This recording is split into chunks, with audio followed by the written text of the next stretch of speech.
Hello everyone, welcome to JCE Connect. This is Module 1 and we are into lecture number 7. So, in today's lecture, before going up to today's content, let me have a quick glance of what we discussed in our previous lectures. We are into chapter the concept learning and the generic to specific ordering. In the previous lectures, we discussed about the concept learning introduction, the concept learning tasks, the concept learning as such, right? In which we discussed about general to specific ordering of a hypothesis. And now, in today's lecture, we'll be having a deep analysis on the find S algorithm, the what is the algorithm all about, what are the key uh, properties of the algorithm, the find S algorithm, and also we'll be discussing about few of the uh, major concerns or the complaints with the find S algorithm. So, finding the find S algorithm is a finding a maximally specific hypothesis. So let's quickly jump into today's lecture. So like I said, find S algorithm, it's a finding of a maximum specific hypothesis. Right? We are finding a maximally specific hypothesis from the set of that we have. So in today's lecture, we'll be covering up with the algorithm for the find S algorithm, the space search using an example, the key properties of the find S algorithm, and also we'll be having few complaints or the unanswered questions about the Findes algorithm. So here is a pseudocode you can say for a find S algorithm. Now this find S as you have uh, made it out by now that S stands for specific. So we are finding a specific hypothesis. So even in the example in the pseudocode, you can see that the first step that we do in the find S algorithm is to initialize the H. H here is the individual hypothesis. Initializing this H with the most specific hypothesis present in capital H. Capital H here is the set of all the hypotheses. So basically, in find S algorithm, we start with the most specific hypothesis and we go on reach the maximally specific hypothesis possible, right? So basically, we start with the most specific and we end up having a general form of it, right? A maximally specific hypothesis. So let us see step by step how it can be done. Like I said, we initialize the hypothesis, the small h, which is a specific hypothesis to, a particular hypothesis, individual hypothesis, to the most specific hypothesis present in the H, which is the set of all hypotheses. Then for each positive training instance X, right? Now remember this point, the positive training instance. For each positive training instance X and for each attribute constraint AI, right? AI stands for the attribute constraint present in that hypothesis H. If that constraint AI present in the H satisfied by instance X, then we do nothing, right? If it is satisfied, then we do nothing. If it is not satisfied, that is, if the constraint AI which is present in the H is not satisfied by the instance X, then we replace that attribute constraint AI present in the H by the next more general constraint, right? More general. Now keep this factor in mind. We are replacing it with more general constraint, which is that is satisfied by the instance X, right? And we follow this for all positive training instances, and under all positive training instances we do it for each attribute present in the constraint. So we'll have an example of this and we'll learn how This every step is getting executed, right? And once we have this, once we exhaust all the positive training instances in the hypothesis, we output the hypothesis H, right, which will be having the maximally specific hypothesis by now. So let me explain you with the flowchart. Let's say we have initialized the H, we have identified the positive examples present in the set of hypotheses. Now I'll let you know what is this positive example. And once we identify these positive examples, we check for the attributes for each specific hypothesis, for each hypothesis, right? Now, when we're checking for the attributes, the attribute value, if the attribute value is equal to the hypothesis value, then we move on to the next attribute. We don't do anything, we just move on to the next attribute, right? Because the attribute value is equal to hypothesis value. In case if it is not equal to hypothesis value, then we replace the value, that particular value, with a question mark. Now you can recall from our previous lectures, the question mark actually denotes the question mark is the symbol for to represent that any value is acceptable in that particular attribute, for that particular attribute, right? So question mark denotes uh, any value is acceptable, and opposite to it is a pi symbol, which is this, which means that no value is acceptable. Which we'll have an understanding of that uh, in the next slide when we take an example. So, having said that, this is the example that we'll be dealing with. This is the same enjoy sport example that we have been discussing in the previous lecture.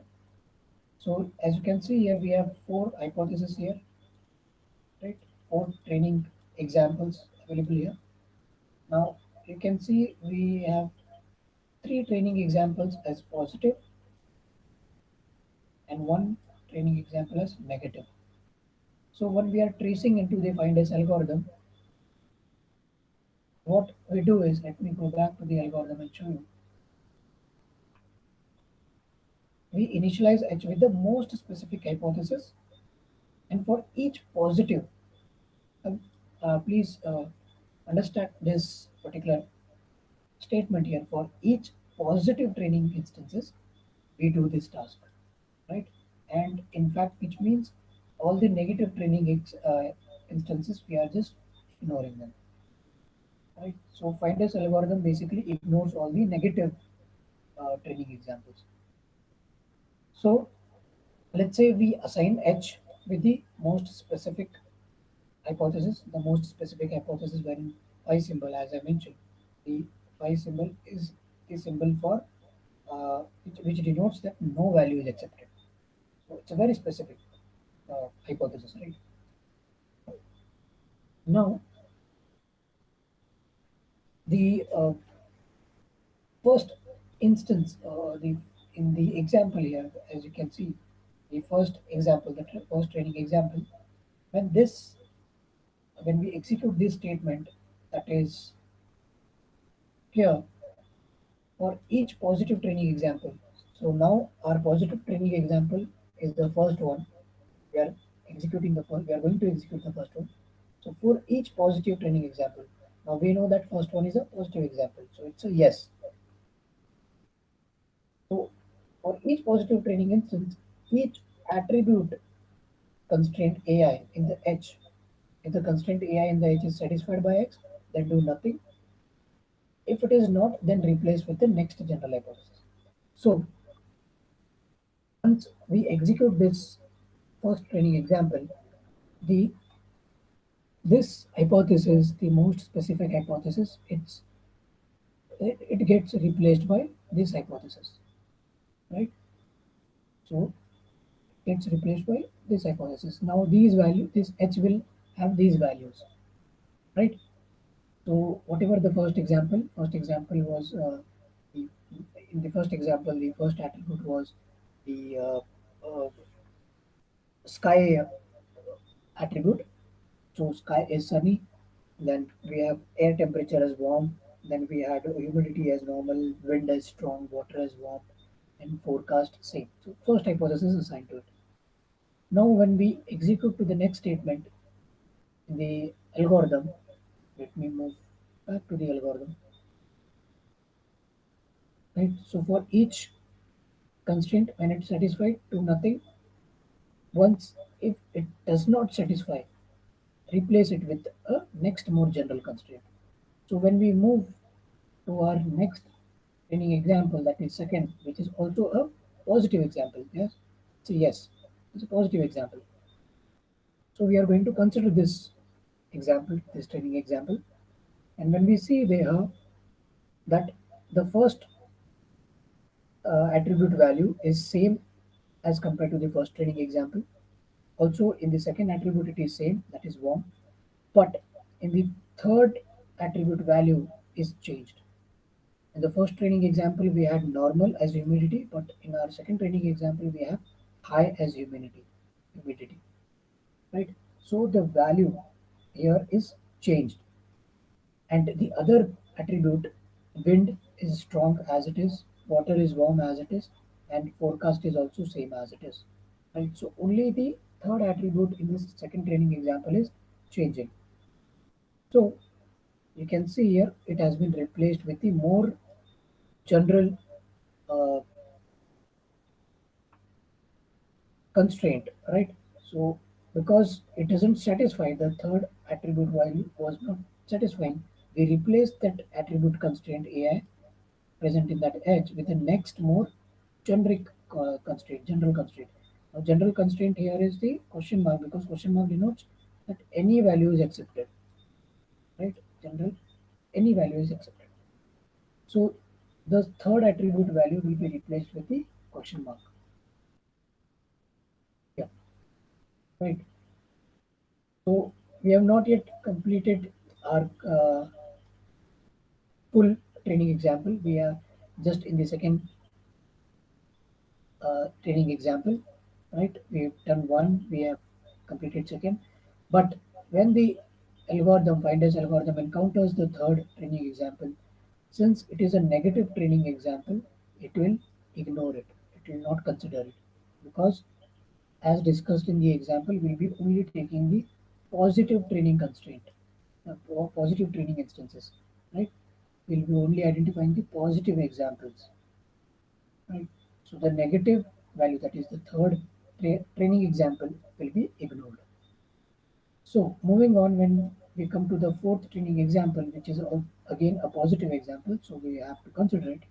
But when we see here, the first attribute, it is same, right? Sunny. The second attribute, air temperature, is again warm. Humidity is here changed, right? It is high, but we have already replaced when we have executed the second training example. So this remains question mark, right? Which is the which means question mark denotes any value is accepted.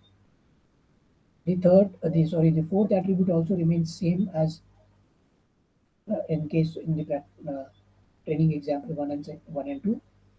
But again here for water attribute, the value is again changed and it is cool. So again, this will be replaced with a general constraint question mark, and also for the attribute forecast, which is change, will be replaced with a general value, a general constraint question mark. So as you can clearly make it out, the hypothesis that we'll be getting will be sunny, warm, question mark, strong, question mark, and question mark again. So let me show you here. So this is the hypothesis that we get after executing our fourth training example, which is a positive training example. And the hypothesis that we get here is H is assigned with the sunny, warm, question mark, strong, question mark, right? So this will be our ultimate hypothesis that we have to that the algorithm will be returning, right? Having said that, this is the more like generalized uh, hypothesis we can say for generalization of the H. Now let us have this same understanding with respect to the space, the space search for the hypothesis space search for this particular finest algorithm that you have performed. So here, as you can see, the left-hand side box denotes the set of instances denoted by capital X, and right-hand side box denotes the set of hypotheses denoted by capital H, having few uh, hypothesis H naught, H1, H2, H3, and H4, so on, and instances X having instances X2, X1, X2, X3, and X4. You can see here X1 instance is positive. Let me show you the table. So yeah, X1 instance is positive, X2 instance is positive, X3 instance is negative, and X4 is again a positive. So you can clearly see here X1 is positive, X2 is positive, and X3 is negative, and X4 is a positive. And arrow, as we mentioned, these arrow indicates that, let's say, this point H4 is more general than this point. Let that point be anything, right? So that is the definition to it. And this is the same set of example what we have discussed in the previous slide. So ultimately, the hypothesis that we'll be having here is the H4 hypothesis, which is the this hypothesis.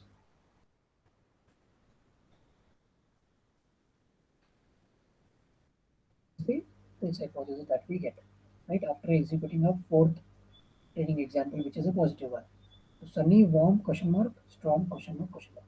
Now this particular hypothesis is our most like maximally specific hypothesis what we were looking for from the finders algorithm, right? So now what are these key properties of this finders algorithm? The the key property of this particular finders algorithm is that for the hypothesis spaces described by the conjunction of attribute constraints such as capital H, right? The set of hypotheses for the particular example that we uh, just discussed, that is enjoy sport, right? So basically, the the important key property of the finders algorithm is that it it guarantees to output the most specific hypothesis. So if we are planning to implement a finders algorithm, it is guaranteed that we are going to get the output, that is the expected output, that is the most specific hypothesis within the H, right? The most specific hypothesis available in the set of hypothesis capital H. And this particular most specific hypothesis will be definitely with respect to the that is consistent with the positive training example, like we have discussed in the previous slides. Right? It will be only with respect to the positive training examples. Reason being, the finders algorithm ignores the negative training examples. Now, there might be few questions in your mind, right? Why it is ignoring few specific algorithms, few negative algorithms, and few more questions like why to prefer only most specific uh, hypothesis in the beginning, why to choose only most specific hypothesis in the beginning, and those questions. Like, so these are actually few of the complaints or the questions which are still left unanswered by the finders algorithm, right? So these are few questions which have been left unanswered, like has the learner converged to a correct target concept, right? So it has found that uh, only hypothesis, only one hypothesis in the set of hypothesis H is consistent with the data, right? When we talk about has the learner converged to the correct target concept, we cannot say that because only one hypothesis in a particular set of hypothesis capital H is consistent with the data, or whether there are many other consistent hypotheses uh, available, right? So that is again a question which has to be answered. So why prefer the most specific hypothesis? So it is definitely unclear. It is unclear whether we should prefer this hypothesis over the, let's say, the most general or some other hypothesis of intermediate generality. Another question that remains unanswered is, are the training example consistent, right? And also then what if there are several maximally specific, if we have several maximally specific consistent hypotheses, not just one. So because in our case we had only one, right? In our example, that is the enjoy sport task, there was a unique specific most specific hypothesis. But however, we can have other hypothesis spaces. There can be several, multiple maximally specific hypotheses which are consistent with the data.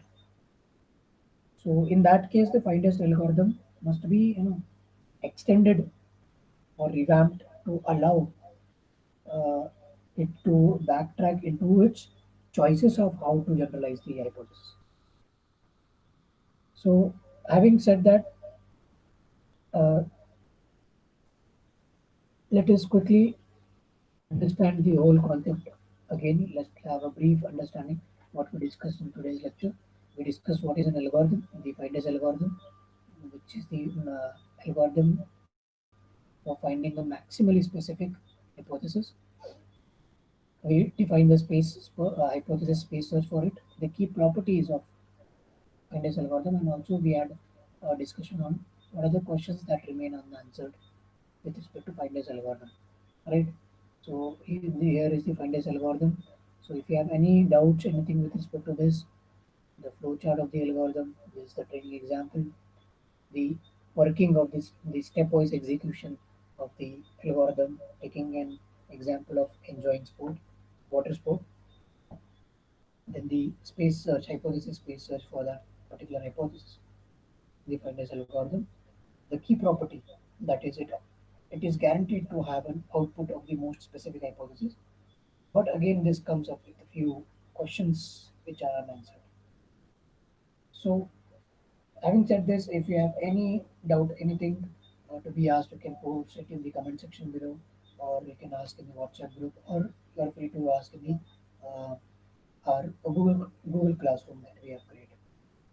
So, and now I also hope that you are. I have already repeated this. I hope that you are already taking this. Uh, I mean, the important points from these lectures into your notebook. And if you, in case if you get stuck anywhere in between, you can.